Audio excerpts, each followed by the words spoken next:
Hi, I'm Matthew from We Are Lean and Agile. This video is going to cover the changes added in the winter release of the Engage Process Modeler. To start off with, there's additional functionality has been added to central tables. This includes being able to add a table based as a document table and as input-output. To do this, we come across the Admin Center, and under New Table Type, we can select Based on Documents.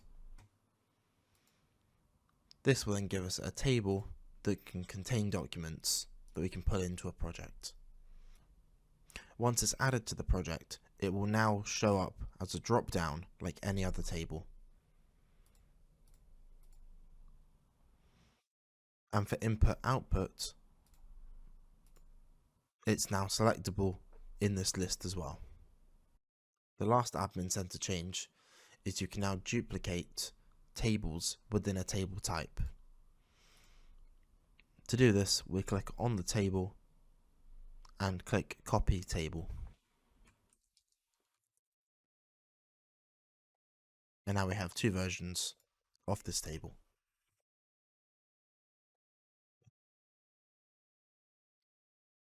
One of the biggest changes in this update is the launch of the Knowledge Center.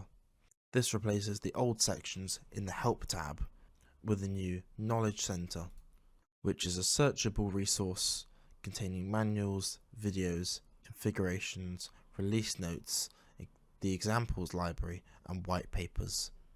You can also find more specific content on each of the modules. This is available from the Help tab. Back in the Admin Center, under Roles, you've always been able to add a role description, but this hasn't been used in the past. Now, when you're in a swim lane view, you can now hover over the role to see the description.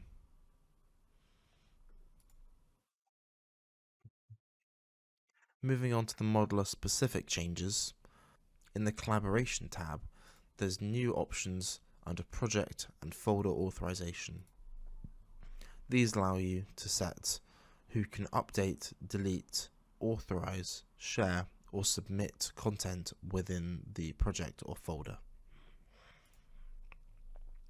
The rich text editor has been improved to allow images to be added. In a previous update, the ability to right-click and open sub-processes all at once was added. Now this has been extended to process links.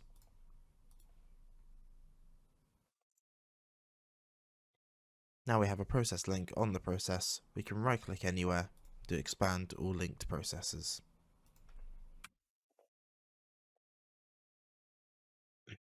Next, there's been a few updates to the project settings. This is a small visual update and the addition of a few new options. Creating a local table in the modeler has been renamed to Table Type from Item Type.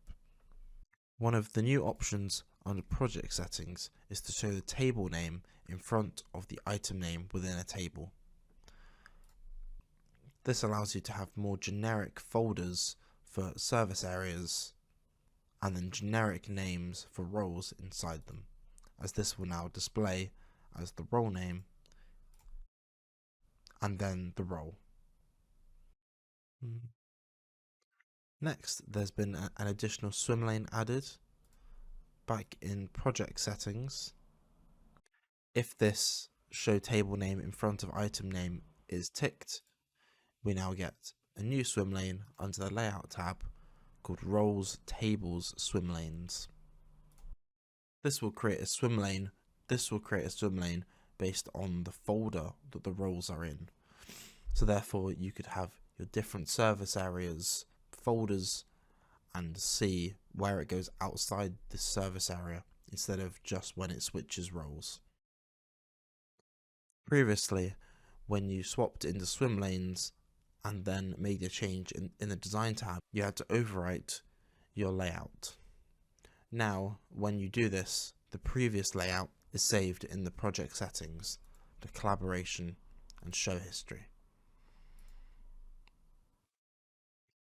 There's now a new filter icon added. So when you apply the filter, it is now in the top left corner and is now clickable to modify, reapply or disable the filter.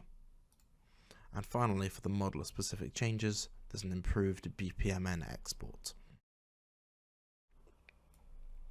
As images can now be added to the description, remarks and annotation fields, the images can now be pulled through into reports. And secondly, the cross-reference report can now contain a list of the tables used in the process. Moving on to the viewer-specific changes, an APK file can be requested for organization-wide rollout. And compatibility has been improved with iOS 15. Now moving on to Teamboard, similar to that update previously in the modeler, where text boxes would grow depending on the amount of text entered, this now happens in the Teamboard. Next, you can select multiple items when you're modifying archived items. And finally, there's been a few extra configuration options added to the board configuration tab, found in the cogwheel at the top. That's everything in this release. Thanks for watching.